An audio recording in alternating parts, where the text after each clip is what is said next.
as we all know, we all love the technical difficulties sometimes that we have going through all these things. So please bear with us.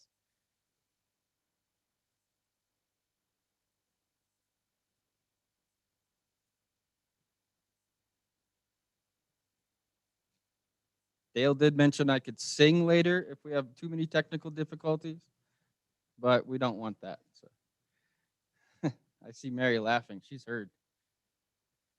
All right. Does she need to unmute?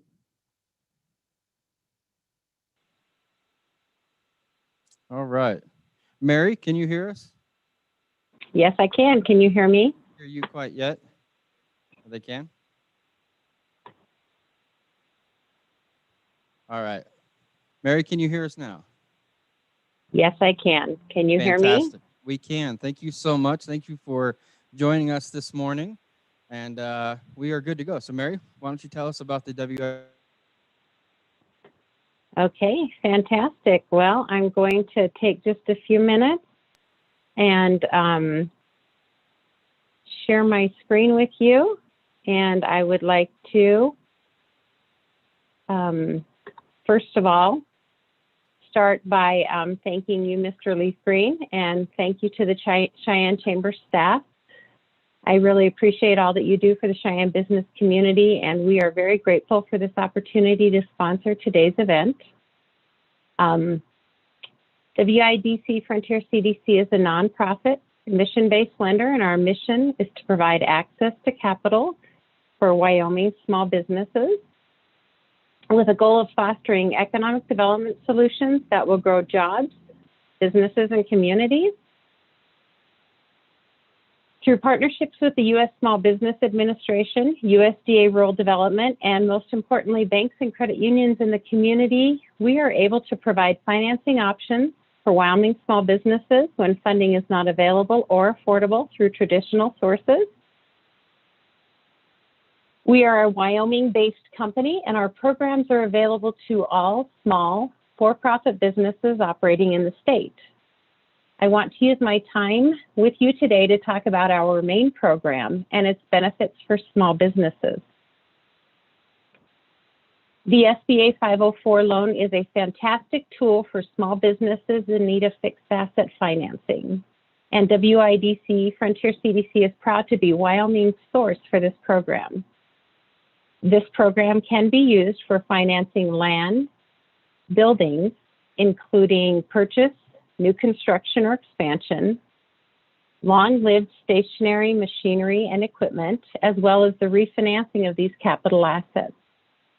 The term for an SBA 504 loan is 10, 20, or 25 years, depending on the assets being financed, and the rates are fixed for the life of the loan. Currently, these loans are funding at historically low rates. 504 loans that funded in January priced between 2.25 and 2.54%. Again, these rates are fixed for the life of the loan. To structure a 504 loan, we first will identify the eligible project costs. This slide will give you an idea of how a loan may be structured and how we determine the total project cost. In addition to the eligible costs mentioned previously, we can also include professional fees that are direct and essential to the project, such as appraisals, environmental studies, and engineering or architect fees. Furniture and fixtures may also be included if minor and necessary to the project. An SBA 504 loan is always a partnership between us as SBA's agent and a commercial lender of the borrower's choosing.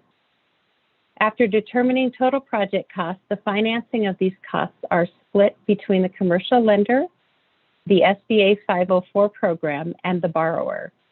Typically, the participating lender will fund a loan for 50% of these costs and secure it with a first lien position on the project assets. The SBA 504 program then funds up to 40% of these costs and secures its loan with a second lien on the project assets. This enables the borrower to put down as little as 10% for their required equity injection. This down payment will increase if the business has been operating less than 2 years or if the real estate being financed falls under the category of single use or special purpose. However, it will never exceed 20%.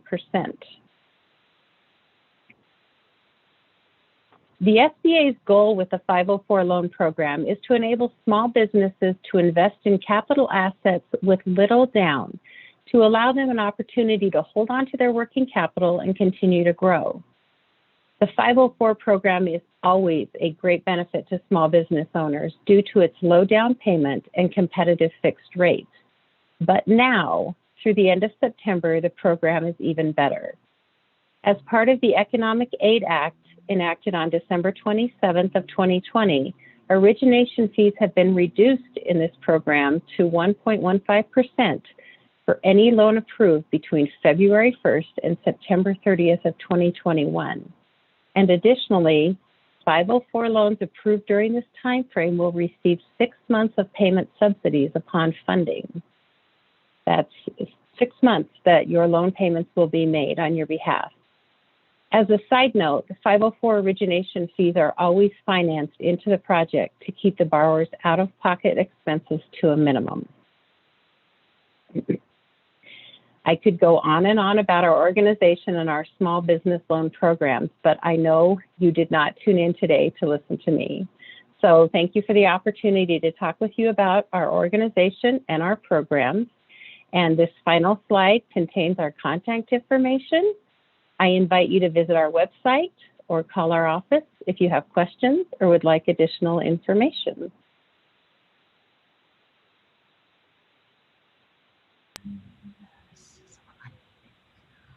Here, CDC, and for your ongoing support of the Chamber. And certainly there's a lot of great things going on there, especially with the new regulation changes. On to next, I would actually like to recognize today's gold sponsor, Stonescape Steel Roofing. Thank you so much for your generous support of our chamber. We greatly appreciate it. We couldn't do some of our events without our gold sponsors. We really appreciate it. Stonescape Steel Roofing. Our members at the chamber are one of our most important assets. That probably goes without saying. But that said, with the support of our chamber, both financially and your volunteer efforts, our achievements would certainly not even be possible. For this reason, I always look forward to hearing about the new members that we have coming each month. I look forward to the time when we'll be able to get together and actually present our new member plaque. With that, I will announce our new members. And we have several of them. Camera Head Media, LLC. Live Wild Magazine, Your Office or Mine, LLC, R&B Breakfast Club, True Troop, Simplicity 307 Vendors and Events, Behavior Care Specialist, the Guest Ranch Motel, and Blue Ocean Enterprises. Thank you to our new members. We greatly appreciate it. Next, on to Dale with our monthly chamber report.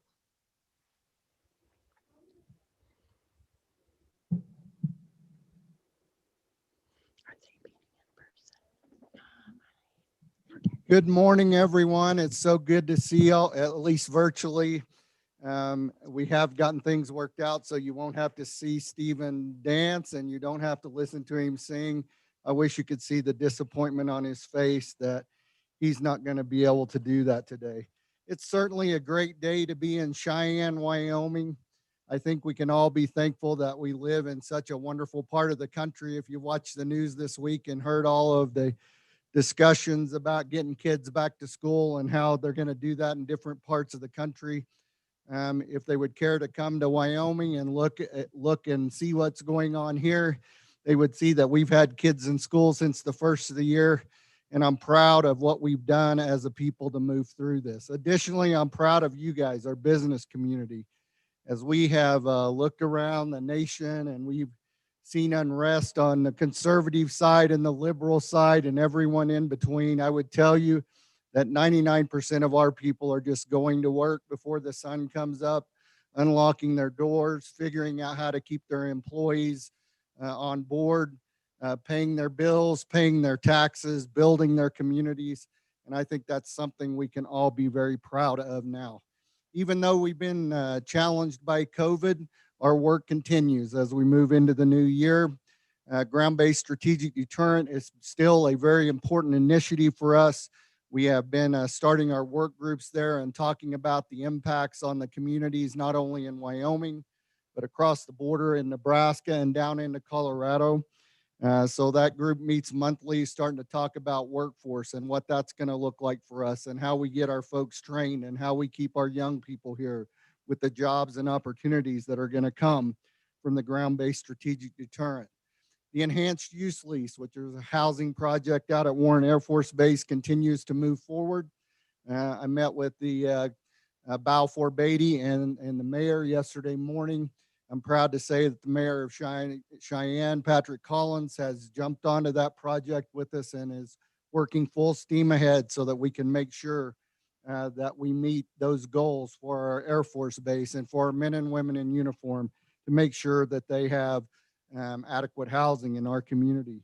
Our Front Range Rail efforts move forward. We also had meetings yesterday about some new opportunities there because with the change of administration, certainly there will be challenges for us and our efforts across this country, but there are some opportunities in transportation and infrastructure, and we want to be leveraged here at the Chamber to take advantage of those for you.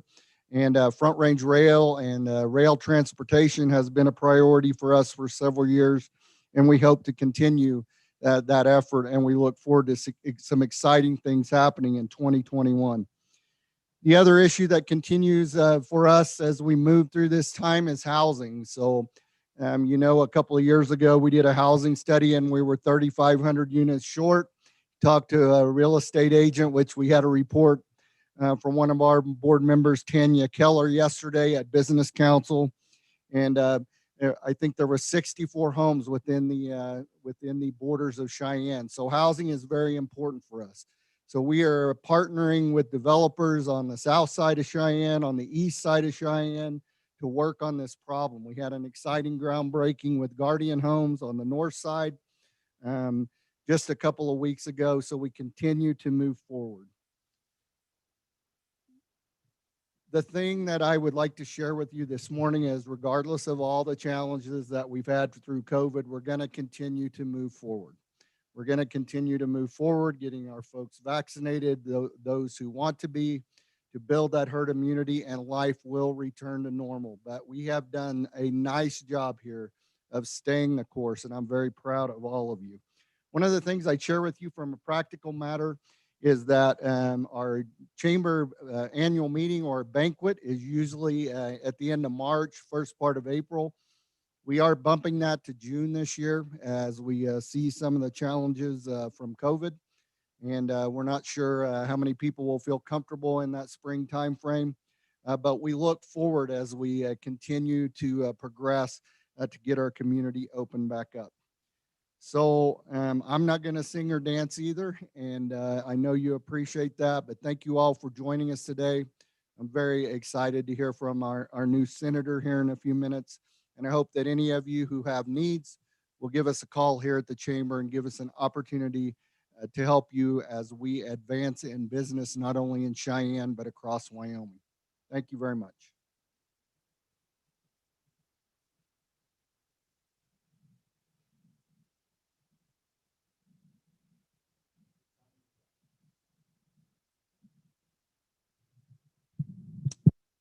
Trying not to knock it off. All right, on to our speaker, the important part. I am honored to welcome our lunch speaker for today. Of course, Senator Lummis is no stranger to this audience. We are proud to acknowledge that she is the first female senator from the state of Wyoming. We're so pleased that she joins the Senate with such valuable experience. That experience is in addressing issues on behalf of the Wyoming's people, beginning with her time in the State House, moving to the State Treasurer, onto the U.S. House of Representatives, and now to the United States Senate. We value her dedicated support to this community and our chamber. She has shown time and time again that she is intent on fighting what's best for Wyoming and its citizens. Please help me welcome U.S. Senator Cynthia Lummis. Well, thank you very much, Stephen. And I also want to thank Cheyenne Chamber President and CEO Dale Steenbergen, my old friend, and Charlene Murdoch, your Vice President. It's just a pleasure to join you today. I just got up. We were in session until 5:30 a.m. I went to bed at 6 a.m.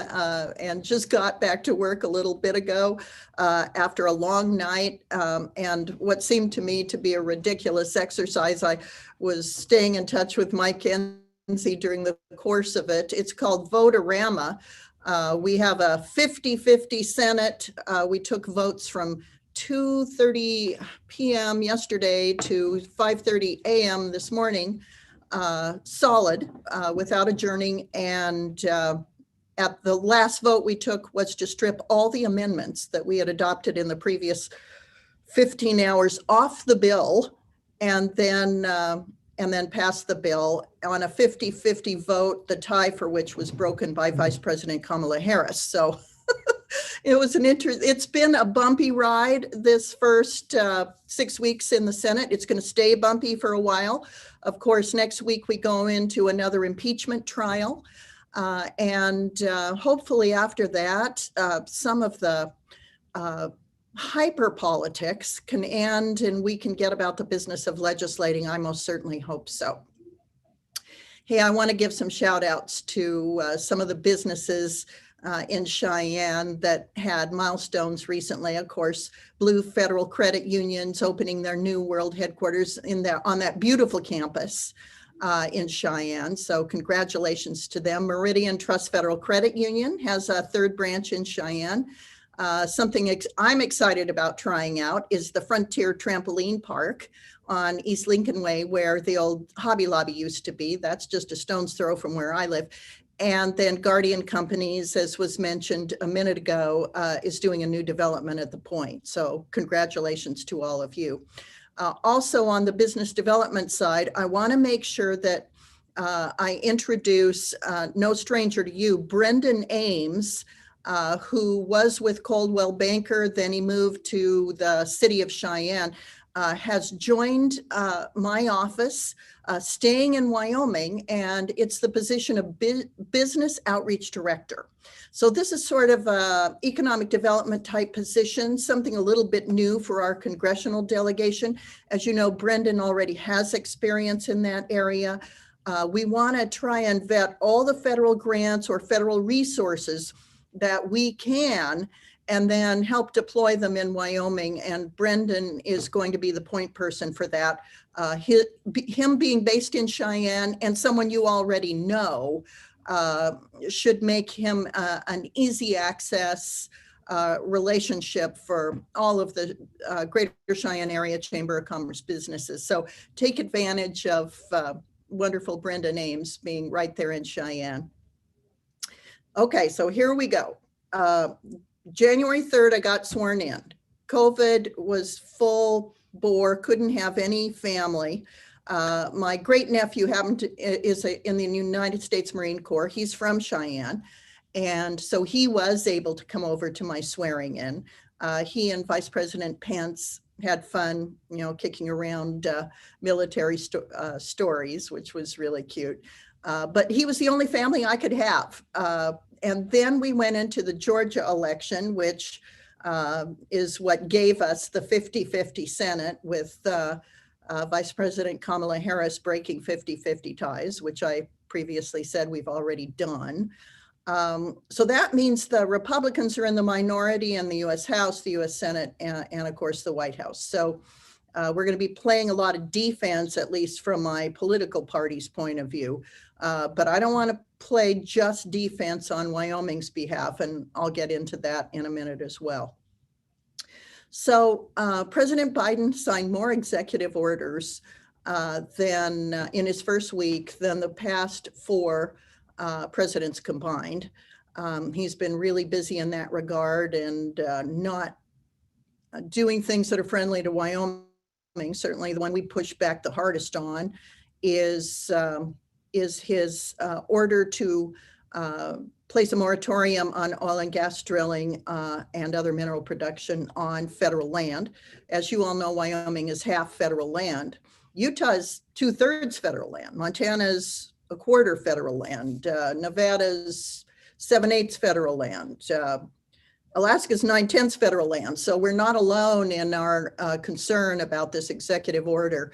Really punishes public land states and does it in a way that deprives our K through 12 education systems from revenue. So we're really fighting back on that, and we'll continue to do so. I filed a bill called the Power Act that was designed to do just that.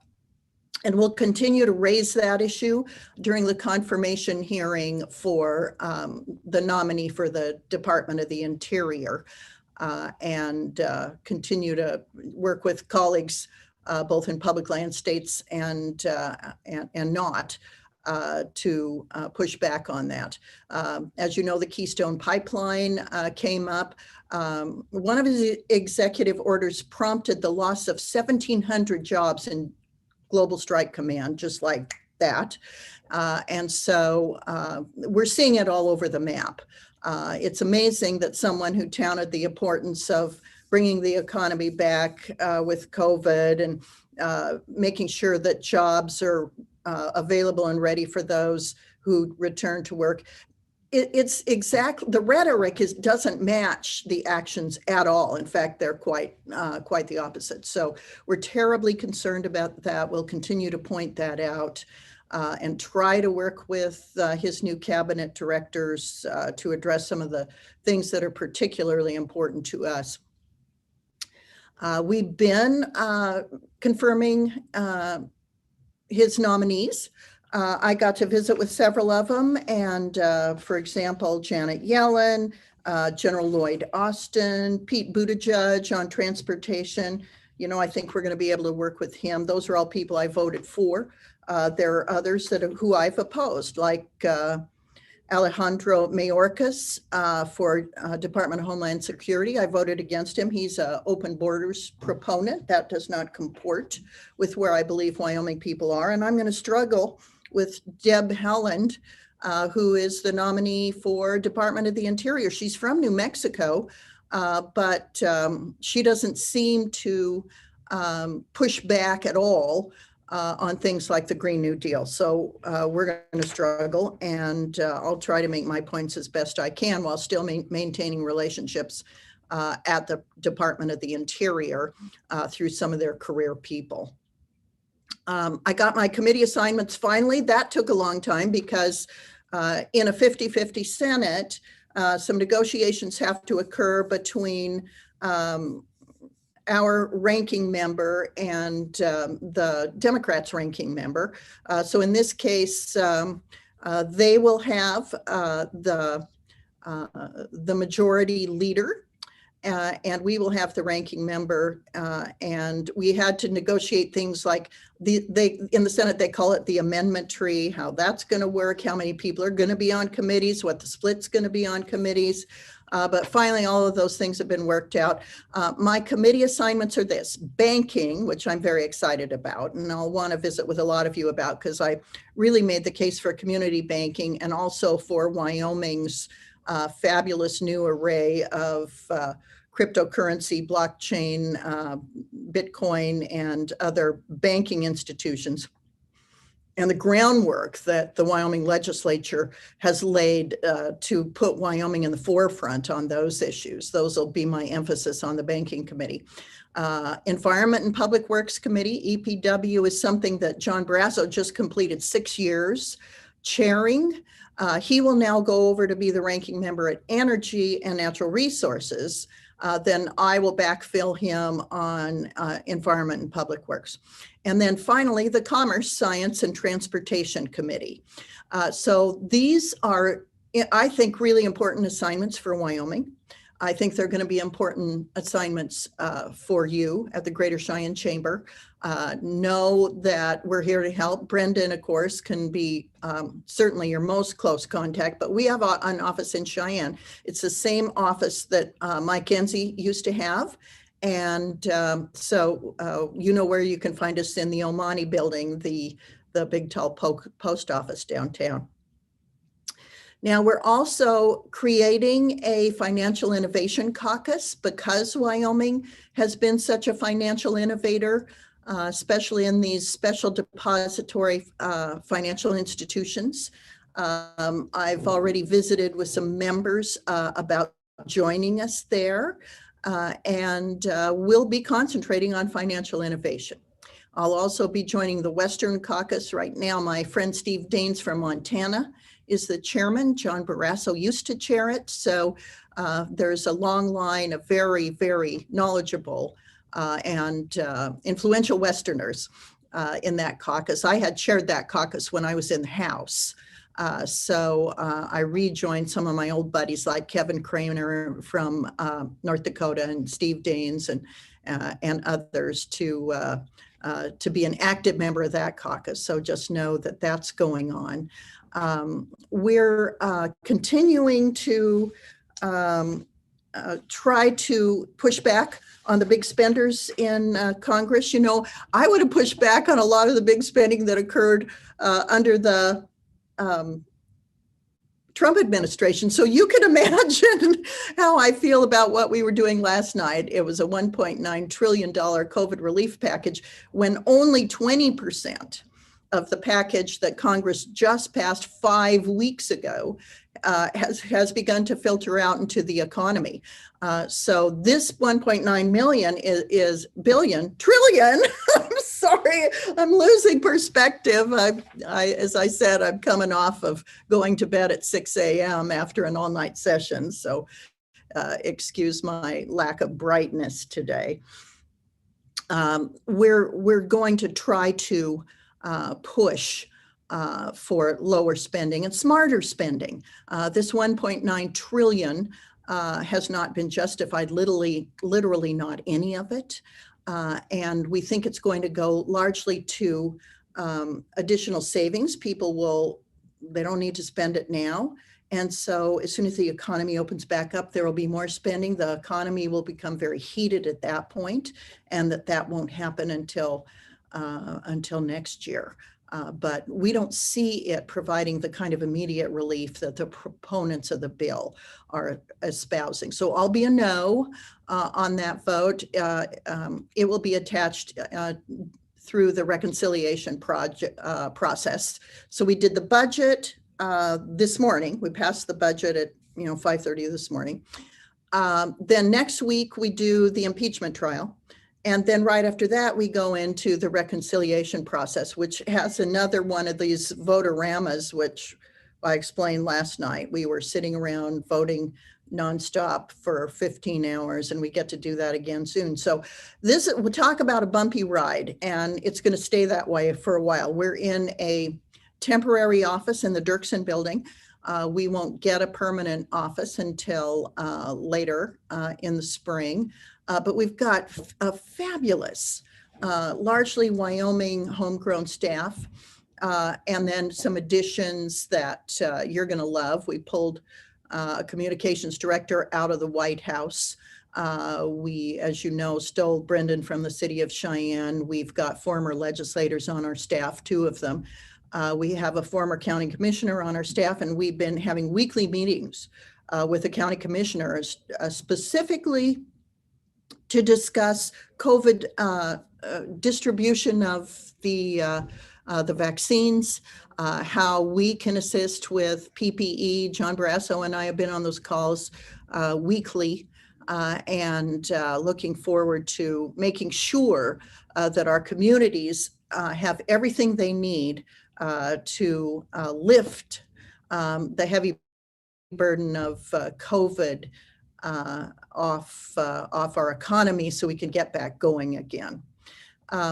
I'd be happy to take some questions, Dale, if you and your members have any. Just know we're here to serve you. We are raring to go to serve you. I kept texting my staff last night while I was on the floor saying, go home, go home. And I get back here at 5:45 this morning. Everybody's in the office. They'd been here all night.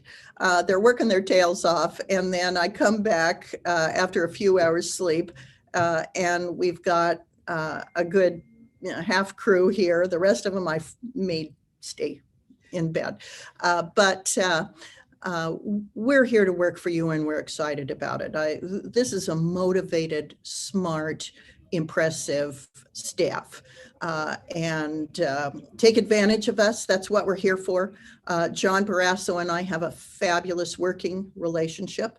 And so we can leverage each other's staff talents and the committees that we're spread out on, where there's no overlap, but there's great coordination among us. So please take advantage of both of our offices so we can assist you in the United States Senate. That's what we're here for. So thanks again, Dale. And again, sorry for not being as sharp as I'd like to be, but it was a long, long night. Okay, back to you. Well, Senator, thank you so much. And it certainly seems like it. We appreciate it. You serving Wyoming into the early hours of the morning. And so you can be completely forgiven. That's a lot of votes and a lot of things. Thank you for that. And we appreciate your efforts. One question, and we're going to try and collect them on the chat. And I know Dale will have one or two. But what do you see as your top priority or priorities for the state now that you've moved to the U.S. Senate? And how can businesses like us in the community help those initiatives? Oh, I love that question.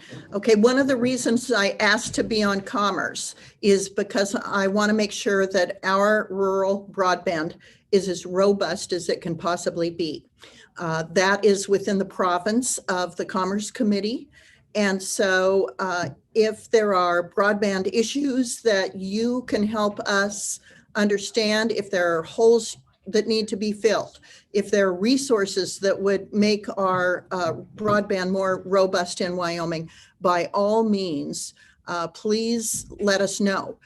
We're going to be working with a lot of other states that are similarly situated with regard to having broadband services that are a bit of a barrier to economic growth and development, especially as we move post-COVID and people start moving out of the big cities where they're now less comfortable being that crowded and into areas like ours. We want to make sure that we can accommodate them as kind of lone eagle businesses or small businesses moving out of the big cities, but still having all of the tools they need to perform their job as easily from Wyoming as anywhere else. So that's number one. Obviously on environment and public works, a lot of public works infrastructure is important. Transportation is a huge part of the Commerce, Science, and Transportation Committee. Obviously, transportation is a pivotal avenue of Wyoming being at the crossroads, having all manner of transportation being an important hub to all. And then in the banking area, I'm really going to be concentrating on community banks and making sure that our ability through banking and financial services to be able to serve every community in Wyoming well is achieved. So my gosh, it's been a while since we had somebody with some of these committee assignments. As you know, Wyoming's always been big on energy and natural resources, and John's doing an extraordinary job there. But we're happy to be on science, commerce, and transportation in order to really leverage what Wyoming needs on that committee. So by all means, if you have suggestions, reach out to me, reach out through Brendan, or whatever is easiest for you. Well, thank you so much. It's just fantastic to know you're so strategic on all the committees, and some of them are like coming home for you from having been over at the House, which is just fantastic, which is where I first met you. So thank you for that. Dale just gave me his question, and basically the question is, what do we need to do to protect GBSD, the Ground-Based Strategic Deterrent Initiative, with taking under consideration the change in the recent federal administration and the Biden administration? what is your view there? What do we need to do or pivot to make sure we continue to protect that?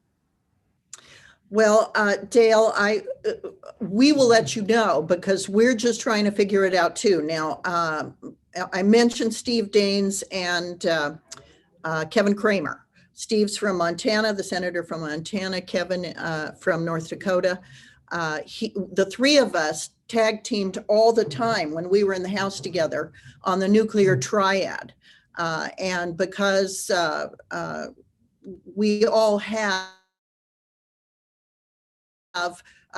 ground-based nuclear weapons in our states, we're all terribly concerned about the steps that the Biden administration is taking with regard to our nuclear deterrent. So we'll definitely be staying in touch. As you know, Tucker Fagan, who was my chief of staff when I was in the House, was the wing commander at F.E. Warren Air Force Base. And so I had that ultimate insider in my office. Let me tell you, Tucker is still the ultimate insider. He can still help us, even though he's retired. We stay in touch. I'll continue to call Tucker. If you have questions specifically that Tucker can use his extraordinary contacts in the military, don't hesitate even to reach out to him. He can help us help you answer that question. And we're going to need all the help we can get because the Biden administration seems to be very lukewarm to our mission. Absolutely. And we have engaged with Mr. Tucker. He's a very informative individual. In fact, he's on our GBSD work group. I think Dale and him are on speed dial to each other pretty Good. much. So, but thank you for that. That's a great articulation of that. Any others? All right. Well, we don't have any other questions that came in.